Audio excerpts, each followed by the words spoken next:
Son las 6 de la mañana con 36 minutos. Está conmigo aquí en el estudio el contador público Martín Rodríguez Sánchez, presidente del Consejo Internacional de Empresarios, COINE, de Copal. ¿Cómo estás? Bienvenido. Gracias, Rodrigo. Muy bien. Saludando a tu público y nuevamente contigo para poder platicar sobre todos estos temas internacionales y de impuestos. Por supuesto, y es que ya sabemos que Donald Trump ha presentado una propuesta, una página. No es muy sencillo saber cuáles son los detalles y los verdaderos objetivos, si logrará bajar el impuesto corporativo a 15%, simplificar su esquema fiscal en función de pues quitar impuestos estatales, en fin, y eso, bueno, pues generará o tendría que generar una postura de México, pero no ha quedado muy clara en función de que no sabemos exactamente a dónde va a llegar la reforma fiscal del presidente Trump, sobre todo y considerando que pues está enfrentando una serie de agendas disruptivas en términos de lo que está ocurriendo en su vínculo con Rusia, en fin, no está sencillo. Pero es importante saber pues qué están proponiendo ustedes en función de una respuesta o por lo menos el tener alguna postura en frente de lo que hoy sí sabemos de esta reforma fiscal de Trump. Gracias. Nosotros hemos analizado desde el Consejo Internacional Empresarial, hemos analizado la propuesta, como bien lo dices, que en su momento sacó una propuesta de bajar esos impuestos, que esa propuesta la hemos visto como una competitividad para Estados Unidos. Sabemos que todos los países que tienen menos tasas de impuestos, pues tienen mayor competitividad y vemos su Producto Interno Bruto y su déficit. En este momento, aunque siendo propuesta, puede haber varias cosas importantes para los empresarios. ¿Qué puede haber? Como en el caso de hemos visto nosotros lo que es Uber, Netflix, algunas otras empresas que pagan internacionalmente los impuestos en el país, que por llamarle mejor les convenga, porque podemos ver en Holanda cómo está pagando Uber, Netflix, etcétera. Entonces, esta base, si nosotros hacemos una historia de qué ha venido haciendo Donald Trump, pues vino primero con la etapa de decir, el TPP no lo cancelo, que ahorita ya hay otro tema, el TPP. El Telecán, estoy por ver que si sigue o no. Ayer ya vimos que ya hay una negociación, que ya dice 90 días vamos a hacer negociación, y algunos otros temas que si ahora nos vamos a esta misma reforma fiscal, el punto clave es repatriar sus capitales, que lo dijo porque canceló del sector automotriz, la base de inversión la quiere volver a tener más oportuna.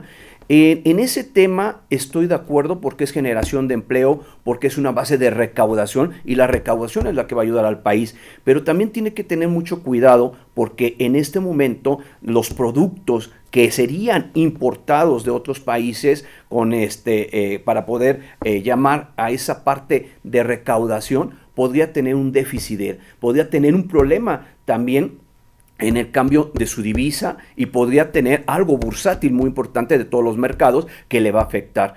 En un momento determinado, yo pienso que esta reforma, aún siendo un proyecto y que todos los demás países deberíamos de tener un análisis por si esto sucede, porque todos los empresarios pues en un momento determinado quieren mantener su margen de utilidad, y si hay mejores ventajas en otros países para poder ayudar a que ese margen en un riesgo oportunidad pueda basarse allá sus corporativos o su fuente de riqueza, claro que se hace, y lo hemos visto en negocios de fondos de inversión, en negocios internacionales donde tienen estructuras internacionales, y mucha gente le dice, es que se va toda la gente a los paraísos fiscales. No se va a los paraísos fiscales, la gente se va a una mayor rentabilidad, costo, riesgo, oportunidad, que esa es la base comercial si nos vamos nosotros a hablar en el sector empresarial, ¿no? Por supuesto, es interesante esto que mencionas porque una empresa como Apple ha acumulado fuera de los Estados Unidos, bueno, no fuera de los Estados Unidos, en total tiene, si uno ve capital como tal, 256 mil millones de dólares, una cifra difícil de imaginar. Para darle una idea, pues haga de cuenta que con esa cantidad se podría comprar Tim Cook, el CEO de Apple, se podría comprar a América Móvil, a Grupo Carso, a Bimbo, a Volaris, a Aeroméxico y Alsea, en fin, es una cantidad importante, y resulta que de ese capital, pues más o menos el 90% está fuera de los Estados Unidos, ¿Y por qué no lo lleva Tim Cook a Estados Unidos? Que le ayudaría, porque finalmente, y eso es lo extraño de todo este asunto, se tiene que financiar, le sale más barato pedir prestado en Estados Unidos para financiar sus necesidades como empresa que repatriar ese capital y pagar el impuesto, ¿no? Claro. Porque pues, la tasa de interés que paga por el crédito es más baja que pagar el impuesto que esto implicaría. Una reducción al 10% que no está muy claro si sí va a ocurrir o no va a ocurrir, pero que pues, está dentro de lo que se proyecta en cuanto a Trump, pues claro que pues, hace mucho sentido, ¿no? Desde un punto de vista puramente racional, es decir, no entendido, como muy bien lo mencionabas, el paraíso fiscal como una forma de opacidad para ocultar nombres, sino simplemente como una decisión racional de cualquier empresa de maximizar sus utilidades. Exacto. Incluso en esa base, como lo está diciendo de Apple y demás empresas, el punto estratégico en repatriar los capitales, como lo estás diciendo ahorita muy bien, yo pienso que eso está muy ligado, es muy inteligente, si vamos haciendo historia, a la renegociación del mismo Tratado de Libre Comercio. Para eso existen tantos tratados, acuerdos internacionales, para poder ver que no haya doble imposición, que nos apoyemos los países para poder tener una tributación adecuada. Hay un punto que se ha dejado pasar mucho y aunque lo dijo en solamente un discurso, pero sí lo mencionó muy bien, el IVA. El IVA está perjudicando demasiado a Estados Unidos. Según él, hay que hacer todos los análisis, como lo dice, porque si lo vemos en concepto facturación, lo que está afectando sí es una ley impositiva y ellos no tienen esa, por lo tanto están en una desventaja. Pero hay que ver si no hay otros acuerdos, análisis internacionales que apliquen en los mismos aranceles para poder ver que haya una tributación adecuada. El mensaje que está dando, como siempre, como empresario, yo lo veo, es más de una empresa, no de un gobierno que verdaderamente está analizando lo que necesita el gobierno, que es recaudación, fuente de empleo, que es esa base bursátil financiera, porque en este momento de lo que estamos hablando es más empresarial, más actos corporativos internacionales, pago de impuestos, pero que está dando un anclaje diciendo, hey, primero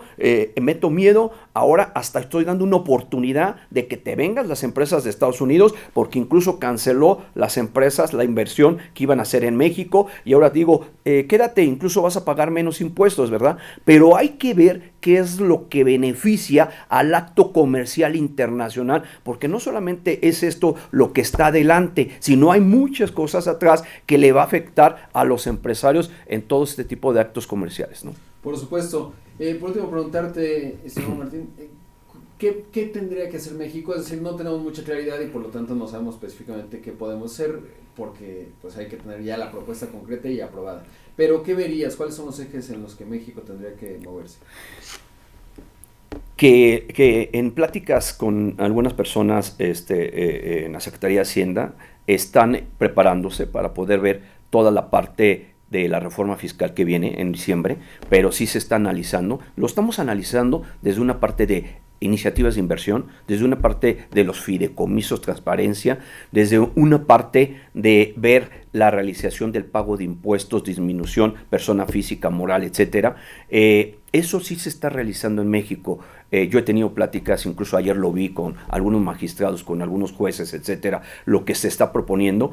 Y lo que debemos hacer los empresarios hoy es dejar que suceda, como siempre lo he dicho, creer en nuestras leyes, acercarnos a nuestras autoridades, y no solamente en México, en otros países, porque la relación bilateral que hoy se está dando puede ser una oportunidad para los empresarios, y si vemos que en un momento determinado puede ayudar demasiado a un empresario a tener otro tipo de relaciones comerciales y empresas en otro país, y sin hablar de evasión, sino hablar de oportunidad, costo, gasto, el empresario lo tiene que hacer. Ahorita que estamos viendo lo del tema de agro, estamos viendo la oportunidad de ver de cómo subir todos los países que ya tenemos oportunidad de exportar. Estamos viendo la tecnología como la de Alibaba, y en ese sentido pues están los impuestos, como en el caso de Uber y demás, ¿no? Pero pues estás tú para hacer un acto comercial, para tener actos de oportunidad. Entonces, ¿qué se tiene que hacer?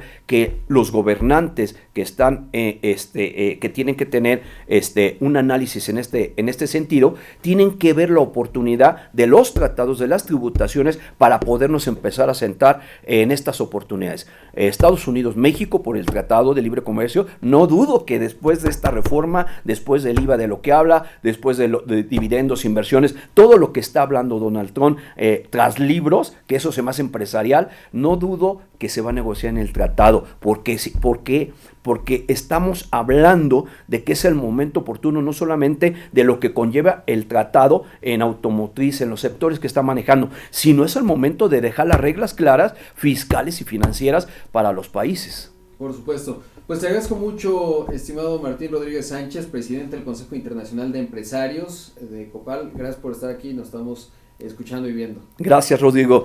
Gracias y un fuerte abrazo a tu público. Gracias. Vamos a un corte y seguimos con más.